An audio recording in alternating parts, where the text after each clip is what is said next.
समय से नहीं है मेरे पर तो वो। एक वर्ष पहले जब हमारी सरकार बनी थी तो हमने कहा था विकास की गति निरंतर चलती। मेरे समय से नहीं है मेरे पर तो वो बोझ डाल कर चले गया। उनके कमीशन तो लागू कर दिया लेकिन जो उनका लाइबिलिटीज थी वो हमारी सरकार आ गई और हम पर डाल गए। लेकिन हम लोकार्पण और शिलान्यास के शुभ अवसर पर मैं आप सभी को पंचायत वासियों को बहुत बहुत शुभकामनाएं देता हूँ।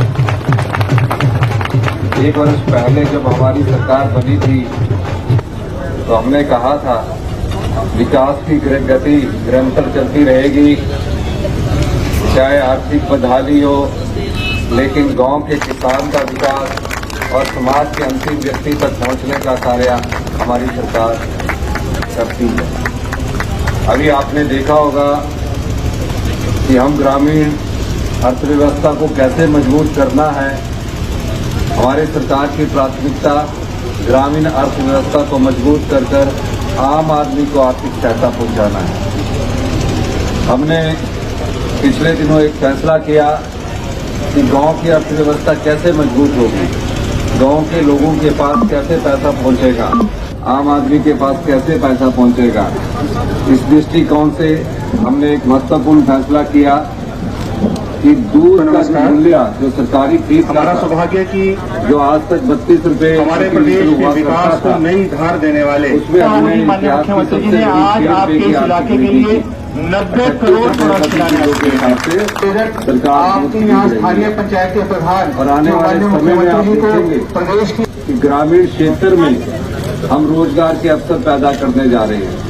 अभी हमने एक सोलर की योजना लाई है, यानी कि जिसके पास 6 करनाल जगह होगी और उसकी आर्थिक स्थिति मजबूत नहीं है आपके क्षेत्र तो सरकार 100 किलोवाट, अगर वो किसान 100 किलोवाट का नई धार देने वाले, इससे पहले कि उनका संबोधन है मेरा निवेदन रहेगा पंचायत स्थानीय पंचायत के अध्यक्ष बाबा जी 500 किलोवाट का जो परियोजना है उसको किसान लगा सकता है।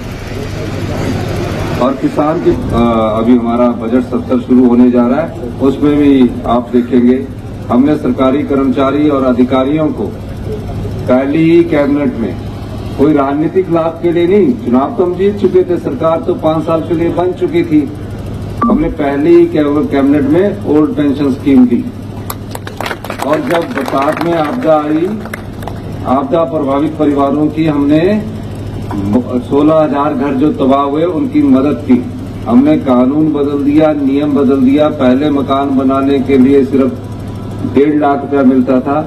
हमने कहा कि जिन लोगों के मकान क्षतिग्रस्त हो गए हैं या जिन लोगों के मकान पूरी तरह नष्ट हो गए हैं, पाई जोड़कर एक मकान बनता है, उनको हमने 7 लाख रुपए की आर्थिक सहायता दी।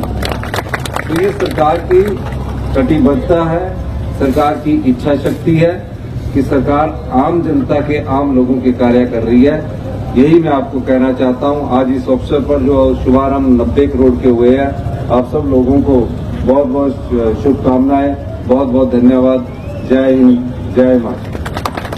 आज का दौरा कुछ शिलान्यास करने थे, कुछ का लोकार्पण करना था और उसके बाद हमारे भाई है KL ठाकुर जी, इनके बेटे की शादी में भी अभी हमें शामिल होना है। वो बेचारे मुझे मिले थे, अभी तो हम सब उनका बारे में गंभीरता से विचार कर रहे हैं। वो पंजाब सरकार ने काम करना है, मैं उनसे बात करूंगा और कि इस पुल को जल्दी निर्माण किया जाए। सर, सरकारी कर्मचारियों का DA भी जो है सर काफी लंबे समय वो मेरे समय से नहीं है, मेरे पर तो वो बोझ डाल कर चले गया। उन्होंने 6th पे कमीशन तो लागू कर दिया लेकिन जो उनका लाइबिलिटीज थी वो हमारी सरकार आ गई और हम पर डाल गए। लेकिन हम उन सब चीज़ों से को निपटने की कोशिश कर रहे हैं और आत्मनिर्भर हिमाचल बनाने की दिशा में हम आगे बढ़ रहे हैं।